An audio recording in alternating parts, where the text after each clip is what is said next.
Well, a new poll by Ipsos Mori has revealed that public concern over immigration is at its highest level since 2017.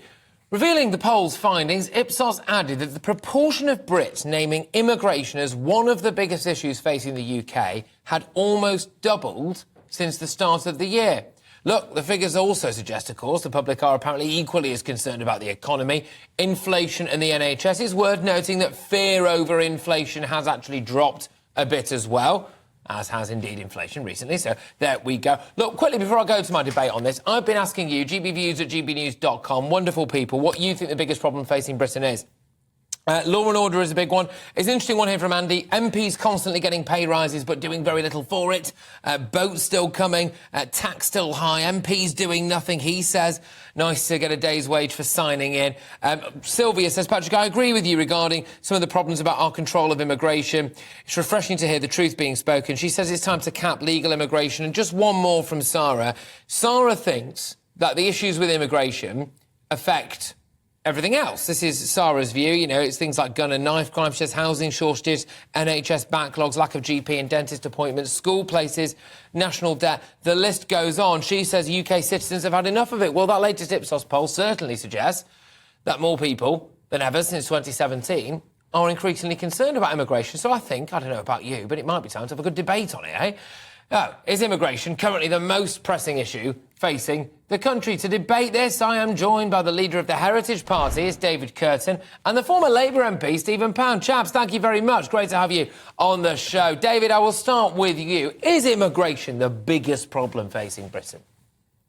It's a huge problem. I mean, there are many problems facing the country, but this is something that I know lots of people are very, very concerned with around the country, outside the mainstream media bubble, who would pretend that immigration is all good. It's not. We have unprecedented illegal immigration across the Channel and associated problems with that. There simply aren't enough council houses and homes to put them all in, so they're going into hotels. And of course, we're spending £8 million a day on housing illegal migrants, but that's only a small amount of the problem, because legal migration is spiraling out of control as well because of all the extra programs, what I call the fake Conservative government have put in place to bring in more students, more people to work here, even students dependents. So we have 1.2 million people coming to the country legally last year, which is unprecedented, which means 600,000 net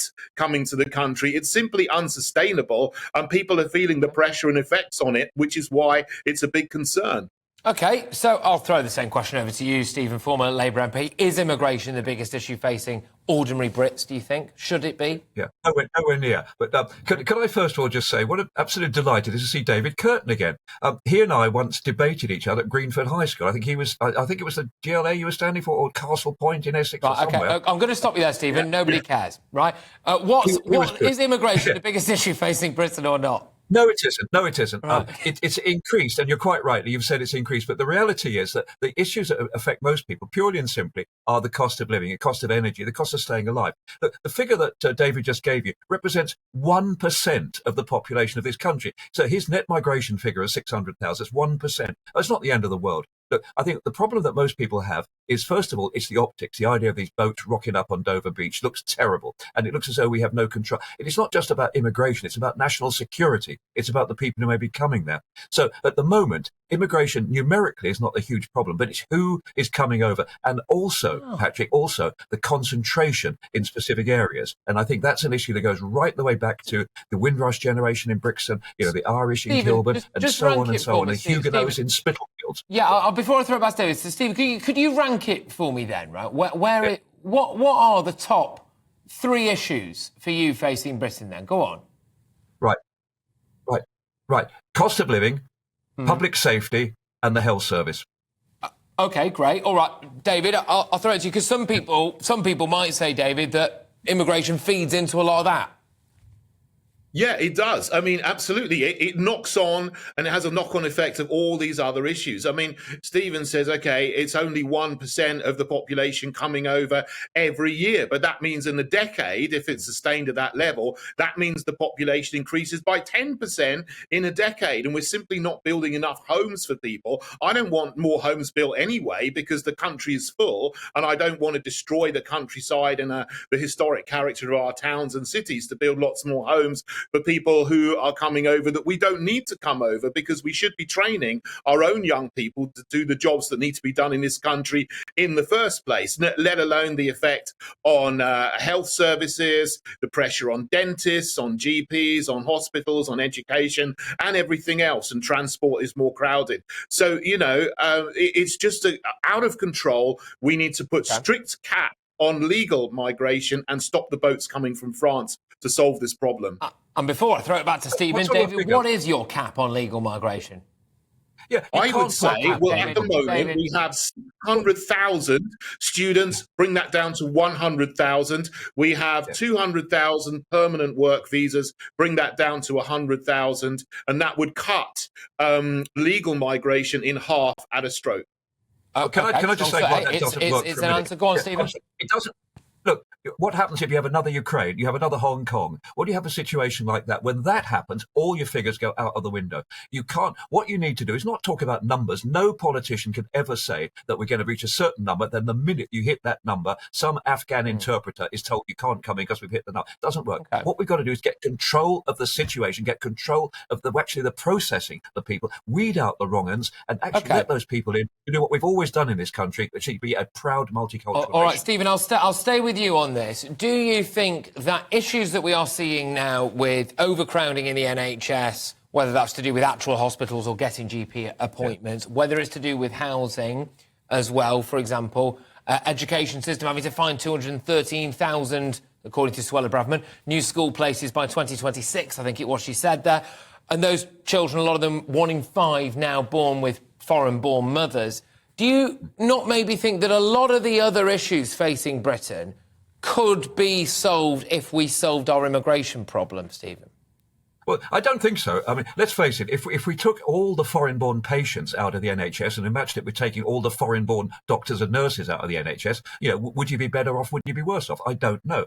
There's school places, there's vacancies in school places in my part of the world, in West London, because huge numbers of the Poles are going back to Poland. So I think the problem is the minute we try to have a zero-sum numbers game, we get into real trouble. I think where I do agree with David is firstly, there is an issue of concentration. And there's an issue of integration. And I think we need to address those. We don't want to end up like France, where they try to put everybody in a pressure cooker and then it explodes. But we've got to actually get control of this situation. It's not about the numbers. It's about the way we process those people. That's an interesting point, David, that I want to pick up on with you, because it's easy to talk about numbers. The numbers are important, right? You can't deny that numbers are important. That's the way the country works. But there is something more than that, isn't there? There is culture, there is integration, there is a way of life, there is a shared history or lack of now. Is that a problem with immigration, do you think?